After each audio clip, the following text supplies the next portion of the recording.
Hello good morning दोस्तों, welcome back to new good way. आज दोस्तों 25 जुलाई और 2021 और आज के जो डेली करंट अफेयर के क्वेश्चन बनते हैं उन्हें हम आज डिटेल से डिस्कस करेंगे। आज का वीडियो आपको अच्छा लगे दोस्तों तो इसे सब्सक्राइब और इसको बेल आइकन जरूर प्रेस करें ताकि मैं डेली के जो वीडियो अपलोड कर रहा हूँ उनका नोटिफिकेशन है वो आपको हमेशा मिलता रहे। दोस्तों किसी नए टॉपिक पर और वीडियो बनाना है तो आप कमेंट बॉक्स में ज़रूर लिखें। तो चलिए बिना किसी देरी के स्टार्ट करते हैं क्वेश्चन नंबर 1 से। क्वेश्चन नंबर 1 है कि केरल में पाया जाने वाला दुर्लभ जीव क्रिशिला वोलूप है वह किस श्रेणी की प्रजाति से संबंधित है? तो इसका आंसर है ये मकड़ी प्रजाति से संबंधित है। अब ये जो केरल है उसके जो पुटुने जल्ली झील है वहाँ में उसकी दुर्लभ जो क्रिशिला वोलूप है वहाँ पर एक मकड़ियों का एक जोड़ी देखी गई है अभी फिलहाल ही में, जो काफ़ी चर्चा में चली थी। तो सन 2018 में जो वायनाड वन्य जीव अभ्यारण्य है वहाँ पे एक खोजा गया था। ये वहाँ पर एक क्रिशिला वोलूप है, वहाँ को लगभग 150 वर्षों तक विलुप्त माना जा रहा था, 150 वर्षों से, लेकिन ये अभी पाया गया केरल में और ये मकड़ी प्रजाति से संबंधित है।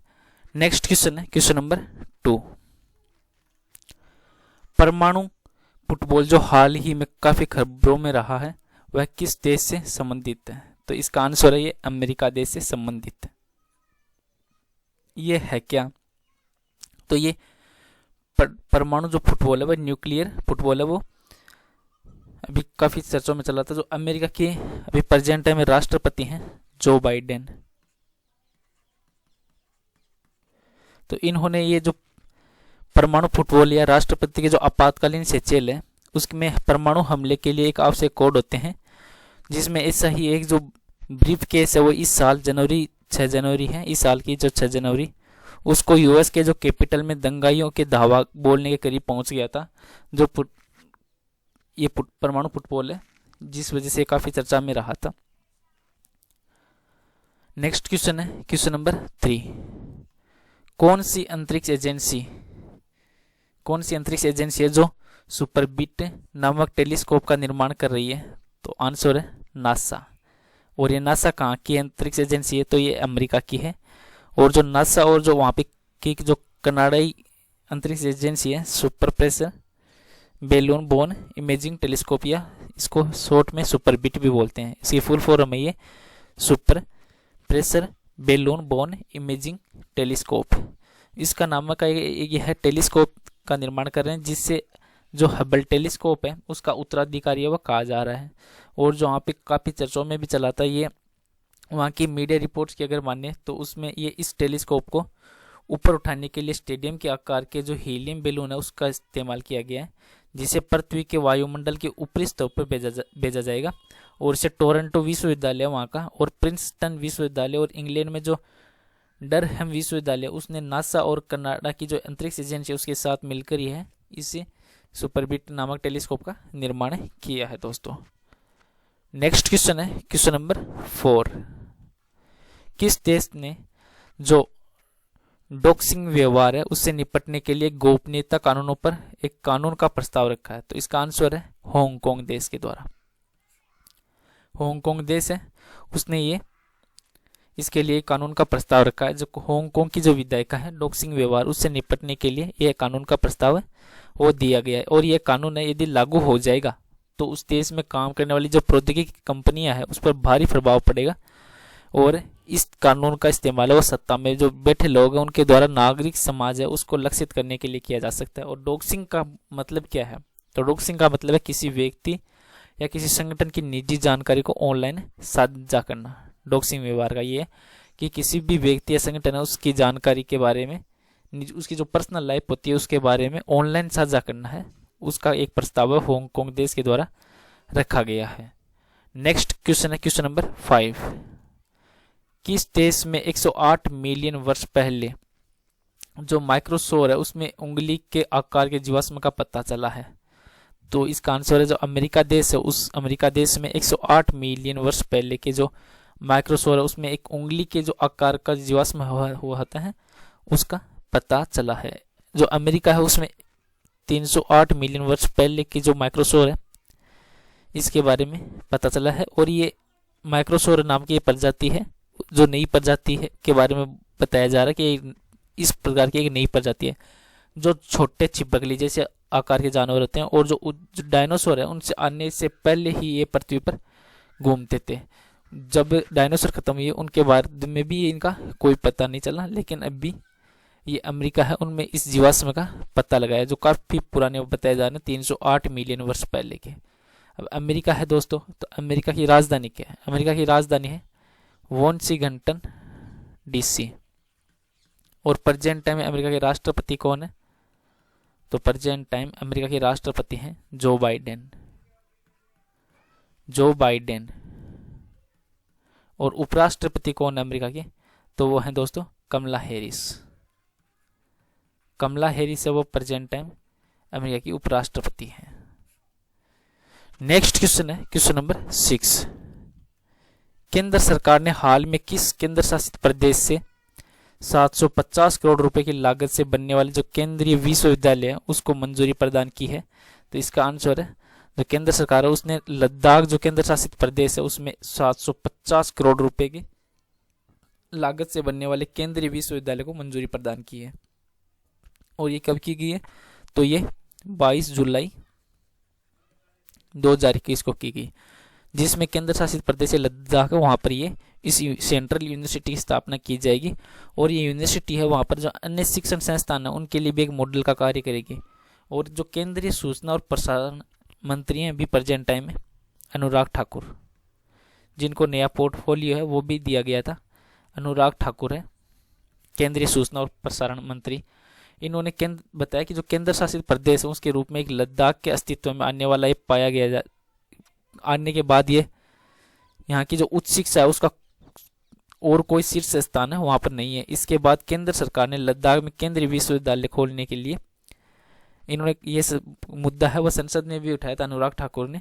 इनके बाद वहाँ पर लद्दाख में केंद्रीय विश्वविद्यालय खोलने का फैसला लिया गया था, जिसे अब फिलहाल में मंजूरी दे दी है, जो 750 करोड़ रुपए की लागत से बनेगा।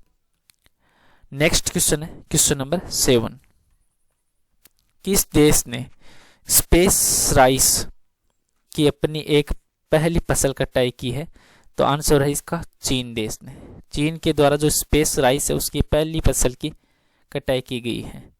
और चीन ने नवंबर में जो चांग-ई 5 मिशन है उसके तहत 23 दिन का जो चंद्र यात्रा के दौरान चावल के बीज भेजे गए थे, वहां पर जो ब्रह्मांडीय विकिरण और शून्य गुरुत्वाकर्षण है वहां पर उसके संपर्क में आने के बाद लगभग 40 ग्राम वजन वाले इन बीजों पर चीन के अंतरिक्ष प्रजनन अनुसंधान केंद्र वहां का उस अनुसंधान है वहां से ये किया जा रहा है।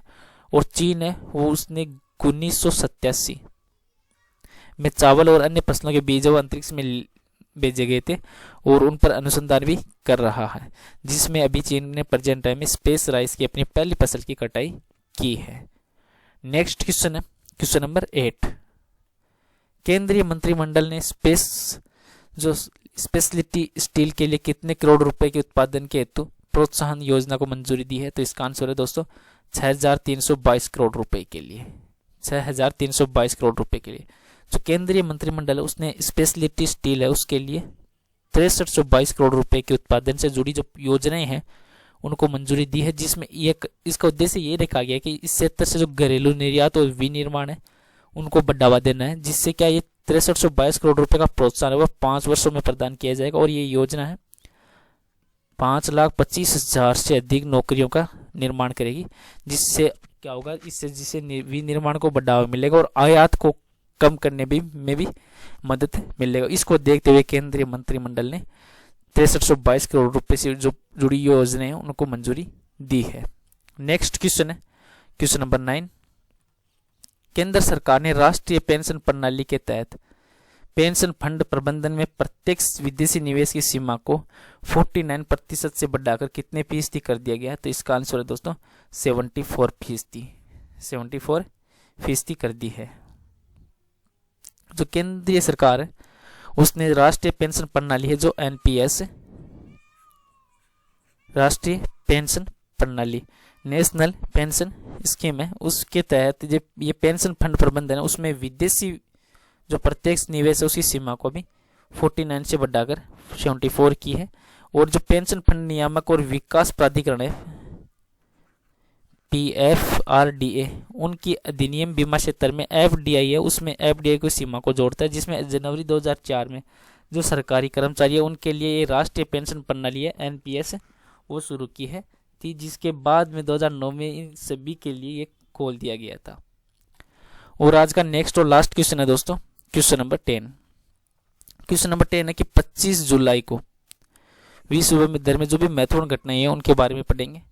तो 25 जुलाई 1813 को कलकत्ता है उसमें पहली नौका दौड़ का आयोजन किया गया था। कलकत्ता है जिसे अभी प्रेजेंट टाइम में कोलकाता के नाम से बुलाया जाता है। तो सन 25 जुलाई 1813 को पहली नौका दौड़ योजना उसका आयोजन हुआ था। और 25 जुलाई 1814 को नियाग्रा फॉल्स में युद्ध में अमेरिका ने वो ब्रिटेन को हराया था। और 25 जुलाई 1837 को जो इलेक्ट्रिक टेलीग्राफ है उसके इस्तेमाल का पहली बार सफलतापूर्वक प्रदर्शन भी किया गया था। और 25 जुलाई 1963 को अमेरिका, रूस और ब्रिटेन ने जो परमाणु परीक्षण प्रतिबंध संधि है उस पर हस्ताक्षर किए थे। और 25 जुलाई 1978 को दुनिया में पहली जो IVM शिशु लुइस ब्राउन है उनका जन्म है वो आज ही मतलब 25 जुलाई के तहत आज ही के दिन में इंग्लैंड के होलिशर शहर में हुआ था। और 25 जुलाई 1987 को रंगास्वामी है वेंकटरमन वो भारत के 8वें राष्ट्रपति बने थे। अभी ये रंगास्वामी वेंकटरमन है, इनका पूरा नाम क्या था, इनका रामास्वामी वेंकटरमन है, जिनका जन्म है वह 4 दिसंबर 1910 को हुआ था।